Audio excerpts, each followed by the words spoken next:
এই পৃথিবীতে সবচেয়ে বড় ভয়ঙ্কর মানুষ কারা জানেন?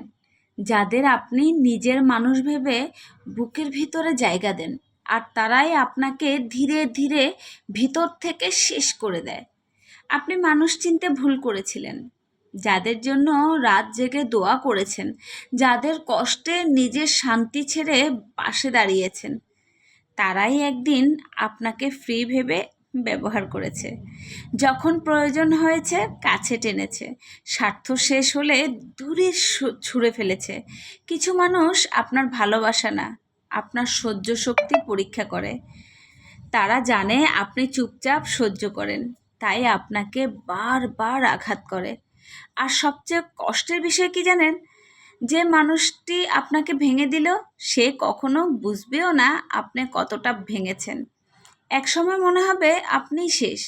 বুকের ভিতরে এত ক্ষত জমবে যেন নিঃশ্বাস নিলেও ব্যথা লাগে।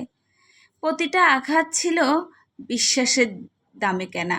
মানুষের দেওয়া কিছু ক্ষত শরীরে না, আত্মায় লাগে। তারপর একদিন কান্না ভেজা রাতে সৃষ্টিকর্তাকে বলবেন, আমি আর পারছি না। মনে হবে তিনি বলছেন, তুমি যাদের জন্য কাঁদছো তাদের প্রতিটা আচরণ আমি দেখেছি। তুমি শুধু ভেঙেছ, কিন্তু আমি তোমাকে শেষ হতে দেইনি। সেদিন বুঝবেন, মানুষের আদালতে বিচার না হলেও সৃষ্টিকর্তার আদালতে সব হিসাব জমা থাকে। কারো চোখের জল ফেলে কেউ কখনো শান্তিতে থাকতে পারে না, সুখে থাকতে পারে না। সময় হয়তো চুপ থাকে, কিন্তু বিচার কখনো চুপ থাকে না। আজ আপনি বদলে গেছেন, এখন আর কাউকে নিজের ভালো অংশ দেখান না। কারণ আপনি জানেন, আপনার কান্নার শব্দ পৃথিবী না শুনলেও আকাশ ঠিকই শুনেছে। এটাও জানেন, সৃষ্টিকর্তা দেরি করেন, কিন্তু অন্যায়ের বিচার করতে কখনোই ভুলেন না। তাই সৃষ্টিকর্তার উপরে ভরসা রাখেন, নিজের উপর কনফিডেন্স রাখেন। যে যাই করুক না কেন, আপনি তো জানেন আপনি নিষ্পাপ। যতই আপনাকে ঠকাক না কেন, আপনার রিজিক, আপনার হক যারা কেড়ে খাবে বা আপনাকে হাজার মানুষের সামনে অপমানিত করবে, নিজের স্বার্থের জন্য আপনাকে আপনার বদনামি ছড়াবে, তাদের বিচারটা না হয় আজকে আল্লাহর কাছে ছেড়ে দেখেন না। দেখবেন বেশি দিন কিন্তু সময় নেবে না আল্লাহ। অল্প কিছুদিনের মধ্যেই আপনি তার ফিডব্যাকটা পেয়ে যাবেন। কারণ আল্লাহর বিচারটা প্রচুর ভয়ঙ্কর। এটা আমি আমার জীবনে কিন্তু সত্যি বলছি। আমি আমার জীবনে আমি দেখেছি, হাজারবার আমি দেখেছি এবং সেটা উপলব্ধিও করেছি। আমি কিছুদিন আগের কথাই বলি।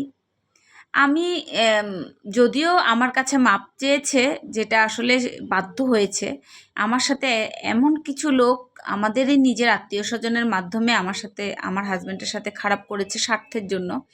তো তারা আবার বাধ্য হয়েছে আমার কাছে মাপ চাওয়ার জন্য। যদিও আমি মাপ করেছি, কিন্তু ওই যে মনের ভিতরে যে কষ্ট, সেটা আমার কখনো মুছবে না। কারণ আমি জানি আমি নিষ্পাপ, আমি জানি আমার হাজব্যান্ড নিষ্পাপ। আমার হাজব্যান্ডকে আর আমাদেরকে আমাদের হক মেরে খাওয়ার জন্য অনেক কিছুর চেষ্টা করেছে।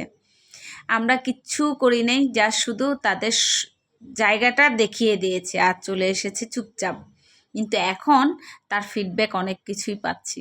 ইনশাল্লাহ আমার আল্লাহর ওপরে পুরো 100% ভরসা আছে। দেখি না শেষ পর্যন্ত কি হয়।